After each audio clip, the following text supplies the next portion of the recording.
Bon koni mogo min tara hiju ke e tara hiju ke wakati mi aya soro ebe fulanka fo ya baraw de la o kofe ina na tauhidita ka sunnata ibe sage hiju kawa bo tauhidi famulen kofe sunnat ka famulen kofe ni hiju shediye ibe sage hiju ka ni hiju shediye ibe sage hiju ka ni hiju she fanatiye islami alen kofe tauhidi talen kofe limaniya talen kofe hiju shede tiye hiju tika ni hiju shediye hiju wajibreka parce que hiju na kera fulanka fo ya kote hiju e odi yato muwaju ka hadisan na fa babala jamana in kono maliyum be hiju ladege min ke mogola ko sari jamana don ka boya an ku ladege hiju to la de akan kam min fuye folo akan maju ka hadisa de fo hiju dembe akan mu bisukun kono sanu ka bomba le kono ya فليكون أول ما يدعو إليه شهادة أن لا إله إلا الله وأن محمد رسول الله فإنهم أتوا لذلك فعلمهم أن الله افترض عليهم 5 صلوات في كل يوم والليلة فإنهم أتوا لذلك فعلمهم أن الله افترض عليهم صدقات توغد من أغنيائهم وتربي لفورائهم مواجهك حديثا من فلت تمام آيات تيكتا يماني تيرين يا يراني حديثا ni seri kuma fulai masabati mogo boro ibe sallim min ala makotala ibe jakabo min ala makotala itara hiju ala makotala puru salli ki nafa puru sun ki nafa puru jakabo ki nafa puru ka hiju ki nafa fo seri kuma fula ulude ka sabati sani ka boy ka jamana kono ala kelento bato ka sore bolala ni fulati bolo yika ala kelento bato fulanka fo yakumba ba fulanka fo yapitini ati bolo o kasabati bolo sani ka boy ka jamana kono folo de fulanat wa shahadatu anna muhammad rasulullah ciren ka batulini sun ciren ka sunna o sabatilen ka sore bolo sani ka bo malide ni shirku de bora malikata makka ibe hiju min kalam makotala itara jama chaya ikawori kiyana ni bora ya ini bidiya de bora maliya e tara makala matubu ngoyenye maka ikatubi ka hiju chugo nyumanke itara jama chaya de itara jama chaya odi ato seri kuma fula jamana naka hiju dombe bo aye ulude ode kalawla folo tauhidi ka sabatu bolo sanu ka bo maliya ciren ka bato chugo nyumani ciren ka sunna ka mo bolo ka sabatu bolo sanu ka boya ni min seri kuma fura sabatira min bolo de i bora ya itara hidula ika hiju beke hiju minale men nin fura masabati bolo alamma ko site ka hijula itara jama chaya donc ni mogo hijira fulan ka fuyaka alamma ko sito hijula ika tawhidi talen ko fe nin no ya biye sebiye sagi kata hijula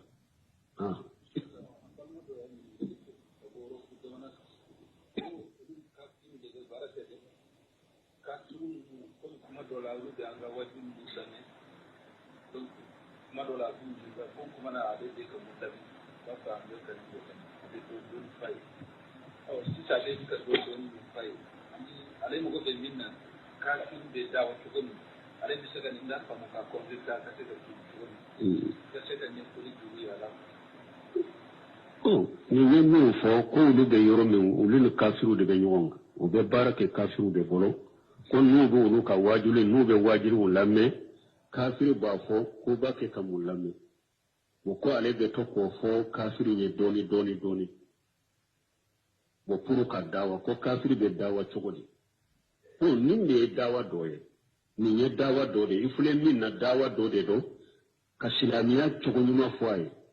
parce que kafiru ibn wele kata sir kuma fula de ma folo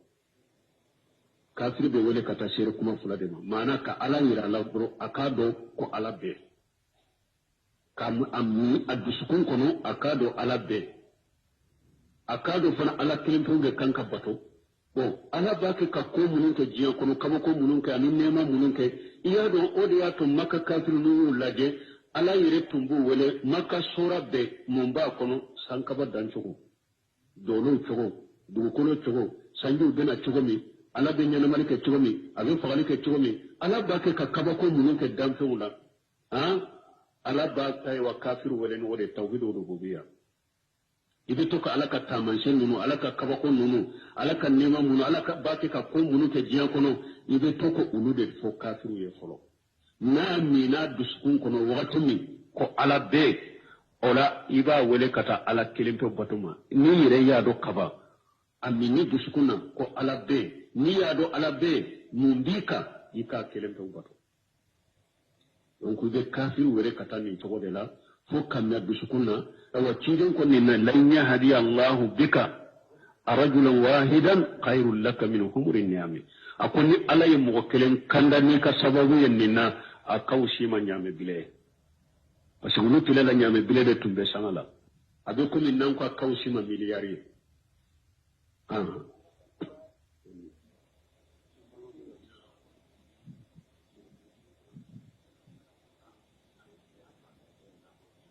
kata ko yala ni be muso furu kata laje folo abe chogodi oye sariya de ni e ba fe ka muso furu silamiya sariya la daga ye ikata folo ikata ka nyogo laje rede oye sunna ni sariya yirede kiren ko ni ba fe ka muso mi furu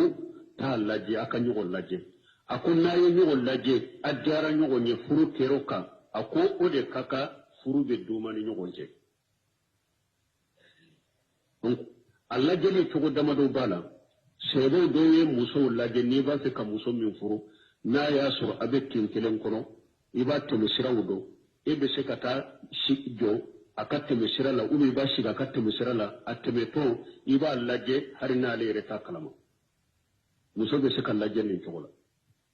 muso be se ka laje fana ibe ta fo uso kono fana ka fo aka mo ye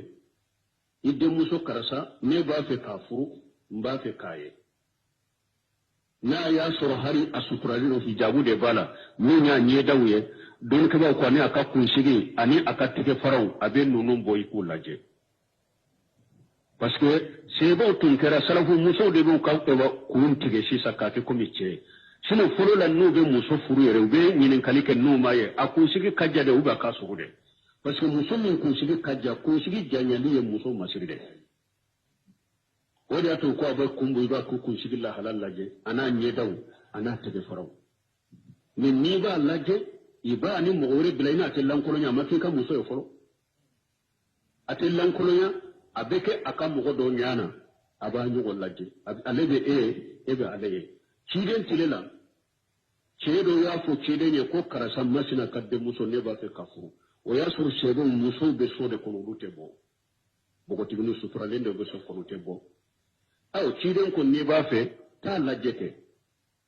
ta nyina kam wo fe kasira dama ika laje ce tara muso ukaddu kono ko fama wa ko de muso masina ba fe ko de furu ciden ko kana aka yirina ngal laje de muso fa dinna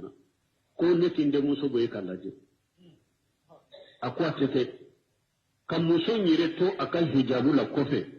akon ni ciden da ya nyamariya ko akanin laje yisra blatil laje ni ciden da ya nyamara ko akanin laje an yisra blatil laje aywa ya laje muso indiyara ya furu kera hera ifana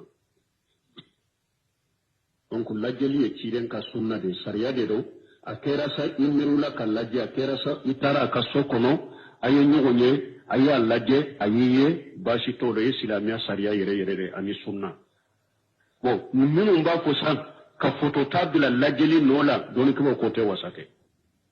parce que numu dɔ bɛ n'u bɛ kɔfɛ n'u b'a fɛ ka muso furu ko a ka photo ta ka photo ci olu ma dɔɔni kama ko photo ye haramu de fɔlɔ photo tali ye haramu de o tɛ bɛ silamɛya sariya la nin tɛ daruya ye n'a bɛ photo ta la daga mɔgɔ kelen a filanan o ko ɛwɔ photo tɛ se ka lajɛli parasita mɔgɔ caman bɛ photo ta cogo ya nye e photo la derrière tuma na nya kera nani ni misra ne ma do ni cogo la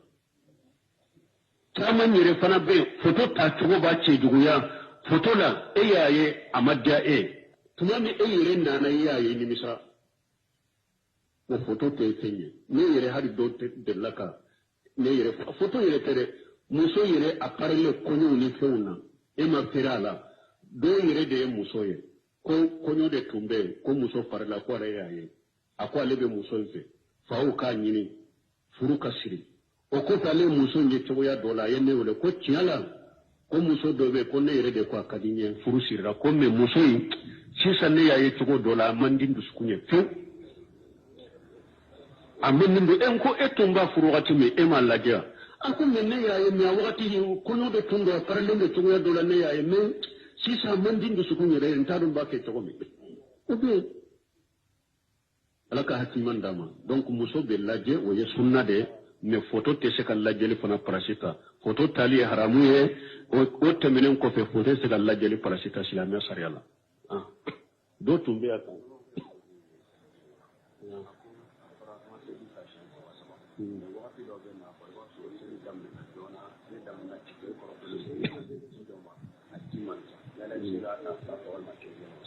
mo ko salliji ko a fora salliji sufe o kake saba sabai